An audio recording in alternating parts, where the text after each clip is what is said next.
Hello friends, आज की इस वीडियो में हम लोग सोलो मॉडल में स्टेडी स्टेट को समझेंगे।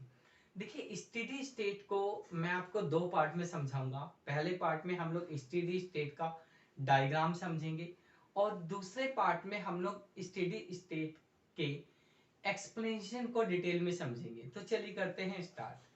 देखिए, स्टेडी स्टेट को समझने के लिए कुछ बातें पता होनी चाहिए जो हम लोग यूज करेंगे। के कैपिटल के लिए यूज करा गया है, एल लेबर के लिए यूज करा गया है। ए एल का मतलब है इफेक्टिव लेबर। एल तो आपको पता है लेबर है, और देखिए ए का मतलब है टेक्नोलॉजी। ठीक है, तो ए एल का मतलब है इफेक्टिव लेबर। इसका मतलब ये है कि जो हमारी लेबर है उसकी एफिशिएंसी बढ़ गई है। अब लेबर पहले जितनी ही है, बट वो काम पहले से ज्यादा कर रही है। वाई आउटपुट है। अगर हम लोग कैपिटल को ए एल से डिवाइड करते हैं तो हम लोग इसको स्मॉल के से डिनोट करते हैं, और इसका मतलब होता है कैपिटल पर इफेक्टिव लेबर या फिर कैपिटल लेबर रेशो। अब जब मैं आपको पढ़ाऊंगा तो हम लोग इसके लिए वर्ड यूज करेंगे कैपिटल लेबर रेशो। जैसे कैपिटल लेबर रेशो है, ऐसे ही हम लोगों ने इस वाई को अगर ए एल से डिवाइड करते हैं तो स्मॉल वाई आता है, जिसका मतलब है आउटपुट पर इफेक्टिव लेबर। हम लोग इसको आउटपुट लेबर रेशो भी कह सकते हैं। अब देखिए, कुछ बुक में क्या है, कुछ बुक में जो कि बाय ए एल मैंने लिखा है, इसको सिर्फ के बाय एल लिखा हुआ है। तो आप देख लीजिए कि आपकी बुक में के बाई एल है या फिर के बाई ए एल है। ये आपके सिलेबस पे डिपेंड करता है, क्योंकि अलग अलग यूनिवर्सिटीज में अलग अलग बुक रेफर करी जाती हैं। उन बुक में थोड़ा थोड़ा चेंज होता है। ठीक है, इसके बाद अगली जो चीज है वो आपको पता होना चाहिए, वो है डेप्रिसिएशन कर्व। डेप्रिसिएशन को कर्व को हम लोगों ने ऐसे नोट करा है, ये डेल्टा है। वैसे तो इसका जो नाम होता है वो होता है लोअर केस डेल्टा, बट यहाँ पर हम लोग डेल्टा ही यूज करेंगे। के आपको पता है, और ये है सेविंग फंक्शन। सेविंग फंक्शन में ये है स्मॉल एस, जिसका मतलब है प्रोपेंसिटी टू सेव, और ये हमारा प्रोडक्शन फंक्शन है, ये वैल्यू प्रोडक्शन फंक्शन। तो ये सारी बातें आपको पता चल गई, ये कुछ चीजें हैं जो हम लोग यूज करेंगे। चलिए करते हैं स्टार्ट। अब सबसे पहला क्वेश्चन ये क्रिएट होता है कि स्टेडी स्टेट क्या है। देखिए, स्टेडी स्टेट एक सिचुएशन है इकोनॉमी में, और इस सिचुएशन में इकोनॉमी में सेविंग और डेप्रिसिएशन एक दूसरे के इक्वल हो जाते हैं। और आपको पता है कि जब इकोनॉमी मैक्रो इकोनॉमिक इक्विलिब्रियम की कंडीशन में होती है तो सेविंग और इन्वेस्टमेंट भी एक दूसरे के इक्वल होता है। इस पॉइंट ऑफ व्यू से जिस पॉइंट पर सेविंग और इन्वेस्टमेंट एक दूसरे के इक्वल होंगे, उसी पॉइंट पर आपका इन्वेस्टमेंट और डेप्रिसिएशन भी एक दूसरे के इक्वल होंगे। ये सिचुएशन कहलाती है स्टेडी स्टेट। अब जब इकोनॉमी स्टेडी स्टेट में होगी तो उसकी तीन कंडीशंस हैं। देखिए, पहली कंडीशन है आपका कैपिटल लेबर रेशो चेंज नहीं होगा। जब आप स्टेडी स्टेट में पहुंच गए हो तो अब आपको कैपिटल लेबर रेशियो को चेंज करने की जरूरत नहीं है। दूसरी सिचुएशन है कि जब आप स्टेडी स्टेट की सिचुएशन में पहुंच गए हो तो आपको फिर कैपिटल स्टॉक में भी चेंज करने की जरूरत नहीं है। और तीसरी चीज है कि जो आपका आउटपुट है स्टेडी स्टेट की सिचुएशन में वो भी स्टेडी रहेगा। अब फीचर्स क्या है, स्टेडी स्टेट के फीचर्स क्या है? तो स्टेडी स्टेट का पहला फीचर है economy will remain in steady state till there change in other variable. Economy जब स्टेडी स्टेट में पहुंच जाएगी तो वो स्टेडी स्टेट की सिचुएशन में ही रहेगी, उसी सिचुएशन में कंटिन्यू करेगी। कब तक? जब तक किसी और वेरिएबल में चेंज नहीं होता है। दूसरा फीचर्स है economy will move towards steady state in case economy steady state की सिचुएशन में नहीं है तो फिर क्या होगा? इकोनॉमी मूव करेगी स्टेडी स्टेट की सिचुएशन की ओर। हम लोग कर चलते हैं, समझते हैं इसको एक डायग्राम की हेल्प से। अब हम लोग समझेंगे स्टेडी स्टेट को एक डायग्राम की हेल्प से। देखिए, इस डायग्राम में हम लोगों ने हॉरिजॉन्टल एक्सिस पे कैपिटल पर इफेक्टिव लेवर को दिखाया है, वर्टिकल एक्सिस पे आउटपुट पर इफेक्टिव लेवर को दिखाया है, और इन्वेस्टमेंट पर इफेक्टिव लेवर और डेप्रिसिएशन को भी दिखाया है। इस डायग्राम में दो कर्व है, एक 45 डिग्री की लाइन है जो कि डेप्रिसिएशन कर्व है, और एक ये कर्व है जो कि सेविंग कर्व है। आपको पता है सेविंग और इन्वेस्टमेंट इक्वल होते हैं मैक्रो इकोनॉमिक इक्विलिब्रियम में, ये बात आपको पता है। अब देखिए ये दोनों कर्व ए पॉइंट पर इंटरसेक्ट कर रहे हैं और इस पॉइंट पर आपकी सेविंग और आपका डेप्रिसिएशन ये दोनों एक दूसरे के इक्वल है, और सेविंग इन्वेस्टमेंट के इक्वल होती है, इस हिसाब से इन्वेस्टमेंट और डेप्रिसिएशन भी एक दूसरे के इक्वल है। इस पॉइंट पे ये है आपका कैपिटल लेबर रेशो, और ये जो स्टार यूज करा गया है, स्टार का मतलब है capital labour ratio steady state point पे है। स्टार का मतलब स्टेडी स्टेट पॉइंट पे। स्टेडी स्टेट कैसे कैलकुलेट हुआ, जहां पर ये दोनों इक्वल हैं।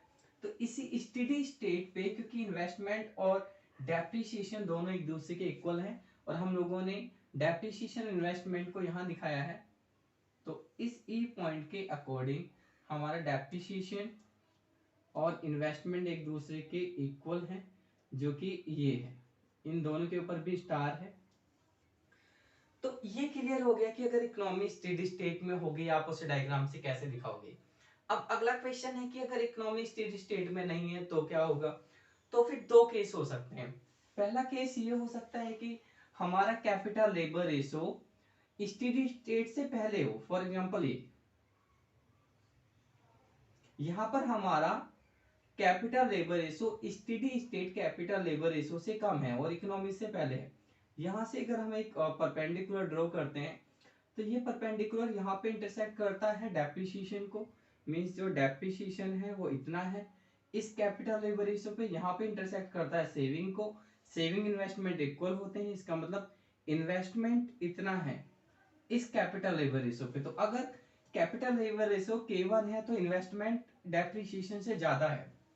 तो देखिए इस केस में क्या होगा, इस केस में क्योंकि इन्वेस्टमेंट डेप्रिसिएशन से ज्यादा है तो इस केस में आप कैपिटल लेबर रेशो को बढ़ाओगे।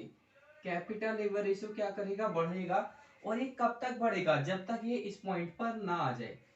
आपको पता है कि हमें स्टेडी स्टेट के लिए इन दोनों को इक्वल करना होता है। अब हम दूसरा केस लेते हैं, उसके लिए फॉर एग्जांपल हम लोग कैपिटल लेबर रेशो को यहाँ पे लेते हैं।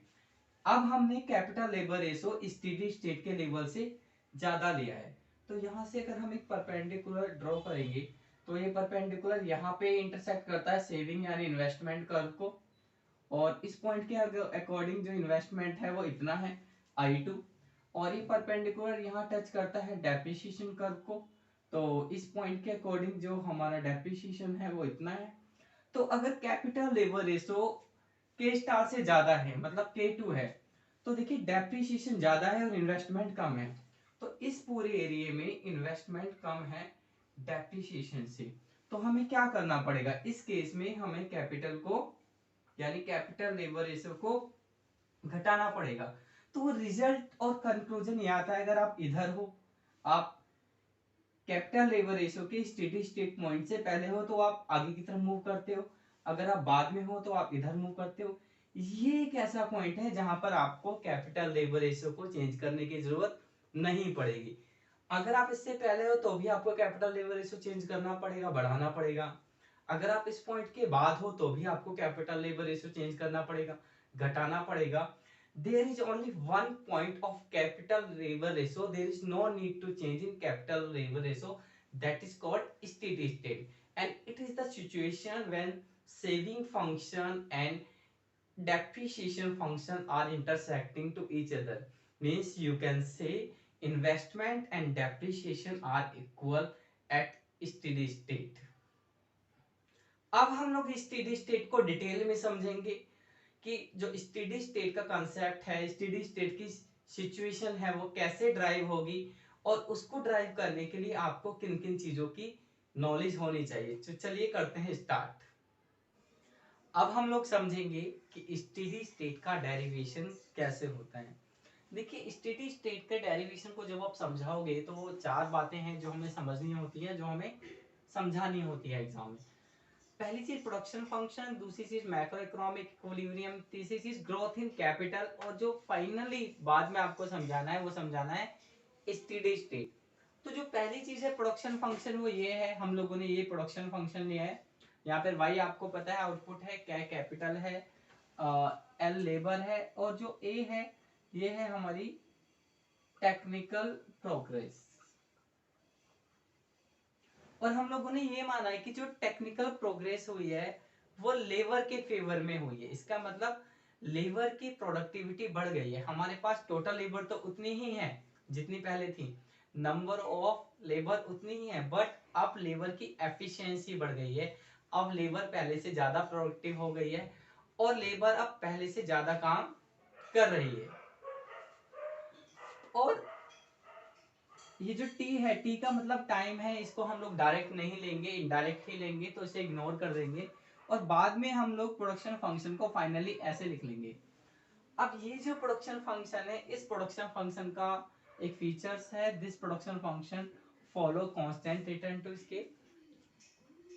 अब कांस्टेंट रिटर्न टू स्केल का मतलब होता है अगर आप दोनों इनपुट कैपिटल और इफेक्टिव लेबर को डबल करते हो तो आउटपुट भी डबल होगा, इनपुट को ट्रिपल करते हो तो आउटपुट भी ट्रिपल होगा। कहने का मतलब ये है कि अगर जिस प्रोपोर्शन में आप दोनों इनपुट को बढ़ाओगे, सेम प्रोपोर्शन में बढ़ाना पड़ेगा, उसी प्रोपोर्शन में आपका आउटपुट भी चेंज हो जाएगा। फॉर एग्जांपल अगर हम लोग ये प्रोडक्शन फंक्शन, इस प्रोडक्शन फंक्शन में ए से मल्टीप्लाई कर देते हैं, हम लोगों ने के में भी ए से मल्टीप्लाई करी और हम लोगों ने ए एल में भी ए से मल्टीप्लाई कर दी, और ये जो ए है ये पॉजिटिव वैल्यू है, हम लोगों ने मान लिया है, ठीक है। तो हम लोगों ने जब दोनों इनपुट में ए से मल्टीप्लाई करी है तो उतना ही चेंज किस में हो जाएगा, उतना ही आउटपुट में चेंज होगा और ए बाहर आ जाएगा, ए बाहर आ गया। ये फीचर है constant return to scale production function का, और ये production function constant return to scale को फॉलो करता है, ठीक है। अब आगे क्या होगा, देखिए ये जो ए है ये ऐसे ही रहेगा, और आप इसकी जगह क्या पुट कर सकते हो, आप इसकी जगह क्या पुट कर सकते हो, y, ठीक है। तो आपके पास ये आ गया। अब हम लोग ये मान लेते हैं कि जो a है वो है 1/AL। तो अगर a की वैल्यू 1/AL पुट करोगे तो ये हो जाएगा k/AL, और AL/AL is equal to y/AL, ठीक है। जब हम लोगों ने स्टेडी स्टेट को समझना स्टार्ट करा था तो मैंने आपको बताया था ये कैपिटल के जो है इसको अगर आप AL से डिवाइड करोगे तो ये हो जाएगा स्मॉल के, ये कैपिटल लेबर रेशो है, ये 1 हो गया, और ये आपका स्मॉल y हो जाएगा AL से डिवाइड करने के बाद, ये हो गया आउटपुट लेबर रेशो। और इस प्रोडक्शन फंक्शन को आप फाइनली ऐसे लिख सकते हो, इसको इग्नोर कर दोगे। अगर हम इन दोनों की साइड चेंज करते हैं तो ये y हमारे पास फाइनली ये आ जाएगा। अब देखिए पूरी एक्सप्लेनेशन में हम लोग जब भी प्रोडक्शन फंक्शन को यूज करेंगे तो हम लोग इस प्रोडक्शन फंक्शन को यूज करेंगे, ये प्रोडक्शन फंक्शन यूज होगा सारे एक्सप्लेनेशन में। तो पहले आप यहाँ तक नोट कर लीजिए। देखिए हमारे पास फाइनली जो प्रोडक्शन फंक्शन आया है वो ये आया है जो हमें यूज करना है। अब इस प्रोडक्शन फंक्शन के 4 फीचर्स हैं, फर्स्ट सेकंड थर्ड फोर्थ। अब वो 4 फीचर्स क्या है, देखिए पहला फीचर्स ये कि अगर कैपिटल लेबर रेशियो 0 है तो फिर marginal product of capital, marginal product of capital को निकालने के लिए हम लोग प्रोडक्शन फंक्शन का डेरिवेटिव कर देते हैं, और डेरिवेटिव को ऐसे डिनोट करा जाता है, इसका मतलब है derivative of fx with respect to k। तो अगर आपका कैपिटल लेबर रेशियो 0 है तो कैपिटल का मार्जिनल प्रोडक्ट जिसको डेरिवेटिव से डिनोट करते हैं, इसको पढ़ेंगे derivative of f with respect to k, वो 0 होगा। दूसरा फीचर्स ये है कि अगर आप फर्स्ट डेरिवेटिव करते हो इस प्रोडक्शन फंक्शन का तो वो पॉजिटिव आएगा, पॉजिटिव मतलब मोर देन जीरो। और जो फर्स्ट डेरिवेटिव वो क्या होता है, वो मार्जिनल प्रोडक्ट होता है। तो फर्स्ट डेरिवेटिव जीरो से ज्यादा है मतलब पॉजिटिव है। इसका मतलब क्या है, इसका मतलब है कि अगर आप प्रोडक्शन फंक्शन का डेरिवेटिव करोगे तो मार्जिनल प्रोडक्ट इंक्रीज करेगा। तीसरी कंडीशन है कि अगर आप दोबारा डेरिवेटिव कर दो, दो बार डैश है, दो बार डेरिवेटिव है, तो ये प्रोडक्शन फंक्शन का दो बार डेरिवेटिव करने पर जो रिजल्ट आएगा वो जीरो से कम आएगा, मीन्स नेगेटिव आएगा। ठीक है, इसका क्या मतलब है, इसका मतलब है कि अगर आप दो बार डेरिवेटिव करोगे तो मार्जिनल प्रोडक्ट ऑफ कैपिटल कम होने लगेगा। ये तीन फीचर्स हो गए। चौथा फीचर्स क्या है, चौथा फीचर्स है कि ये प्रोडक्शन फंक्शन इनाडा कंडीशंस को फॉलो करता है। अब इनाडा कंडीशन क्या होती है, इनाडा कंडीशन होती है दो। पहली कंडीशन है कि अगर capital labour ratio approaches to infinity है, मतलब इंफिनिटी के आसपास है, तो फर्स्ट डेरिवेटिव जीरो होगा, यानी कि मार्जिनल प्रोडक्ट ऑफ कैपिटल क्या हो जाएगा, जीरो। और अगर capital labour ratio approaches to zero है, यानी कि जीरो के आसपास है, तो फर्स्ट डेरिवेटिव इंफिनिटी हो जाएगा, मतलब मार्जिनल प्रोडक्ट ऑफ कैपिटल क्या हो जाएगा, इंफिनिटी। ये चार फीचर्स थे इस प्रोडक्शन फंक्शन के, आपको ये भी पता होने चाहिए, ये भी एग्जाम में लिखने होंगे। अब हम चलते हैं मैक्रो इकोनॉमिक इक्विलिब्रियम की तरफ। अब हम लोग पढ़ेंगे मैक्रो इकोनॉमिक इक्विलिब्रियम। तो आपको पता है मैक्रो इकोनॉमिक इक्विलिब्रियम जिस पॉइंट पर होती है, यहाँ पर सेविंग और इन्वेस्टमेंट दोनों एक दूसरे के इक्वल होते हैं। ठीक है, अब जो सेविंग है उसको ऐसे नोट करते हैं, इन्वेस्टमेंट को आई से नोट करते हैं। अब देखिए जो सेविंग है, हम लोग इसको ये मान के चलते हैं, जो सेविंग है वो है स्मॉल एस इंटू वाई। ये है आपकी प्रोपेंसिटी टू सेव, और ये है आपका आउटपुट मीन्स नेशनल इनकम। तो आपको पता है जो सेविंग है वो नेशनल इनकम का एक फिक्स पोर्शन होगी, ये हम लोगों ने एज्यूम कर लिया है। हम लोगों ने एज्यूम करा है कि जितनी भी नेशनल इनकम है उसका एक फिक्स प्रोपोर्शन सेविंग में जाएगा, और ये प्रोपेंसिटी जो सेव है वो क्या है, उसको हम लोगों ने कांस्टेंट मान लिया है, फिक्स मान लिया है। तो अब इसकी वैल्यू क्या पुट करना है, इसकी वैल्यू ये पुट करना। ठीक है, अब पूरी इक्वेशन को आप ए एल इफेक्टिव लेबर से डिवाइड कर देना। तो जब आप इफेक्टिव लेबर से डिवाइड करोगे तो जो कैपिटल वाई है आपको पता है ये स्मॉल वाई में कन्वर्ट हो जाएगा, और ये आपका जो इन्वेस्टमेंट है ये कन्वर्ट हो जाएगा हमारा स्मॉल आई में। तो ये आपकी मैक्रो इकोनॉमिक इक्विलिब्रियम की कंडीशन आ गई है। अब हम समझेंगे ग्रोथ इन कैपिटल, और you can say growth of capital. तो देखिए ग्रोथ ऑफ कैपिटल को निकालने के लिए हम लोग इन्वेस्टमेंट में से डेप्रिसिएशन को सब्ट्रैक्ट कर देते हैं, और ये के है मींस कैपिटल स्टॉक, और उसके ऊपर जो डॉट है ये ग्रोथ को रिप्रेजेंट कर रहा है, तो it is growth in capital stock. आपको पता है इन्वेस्टमेंट को आई लिखते हैं और डेप्रिसिएशन को हम लोग डेल्टा इंटू के लिखेंगे। यहाँ जो डेल्टा है it is rate of depreciation, और जो हमारा डेल्टा इंटू के है ये है टोटल डेप्रिसिएशन, मतलब टोटल डेप्रिसिएशन कितना हुआ है, किस रेट से डेप्रिसिएशन हो रहा है। अब अगर हम लोग इस इक्वेशन को डिवाइड कर देते हैं ए एल से, तो हमारे पास क्या आएगा, हमारे पास आएगा ग्रोथ इन कैपिटल स्टॉक पर इफेक्टिव लेबर। तो चलिए करते हैं divide, A L is equal to I divided by A L minus, आपको पता है इसकी वैल्यू क्या होगी, ये होगा स्मॉल के, ये होगा स्मॉल आई। ठीक है,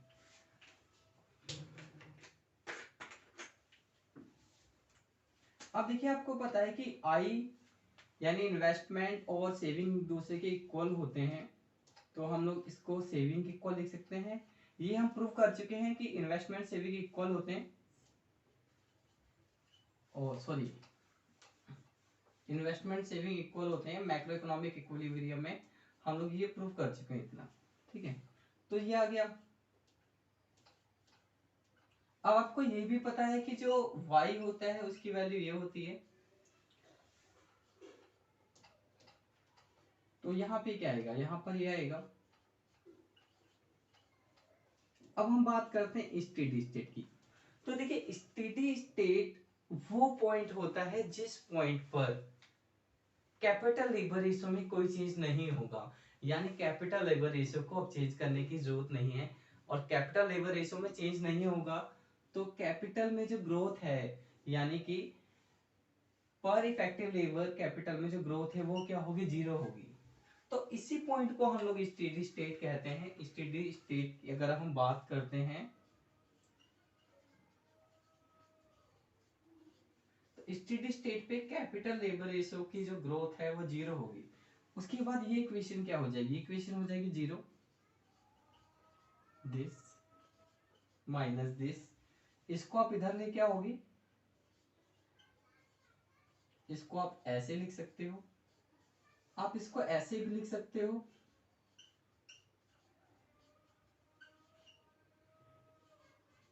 और इसको आप ऐसे भी लिख सकते हो।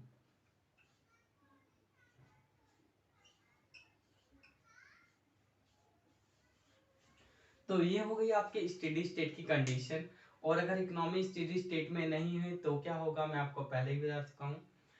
एक और इम्पोर्टेंट बात, इस टॉपिक के जो डिटेल नोट्स हैं वो मैंने वीडियो के डिस्क्रिप्शन में पीडीएफ की फाइल बनाकर दे दी है, तो आप वहां से पढ़ सकते हो। और एग्जाम में कैसे लिखना है ये भी आप देख सकते हो।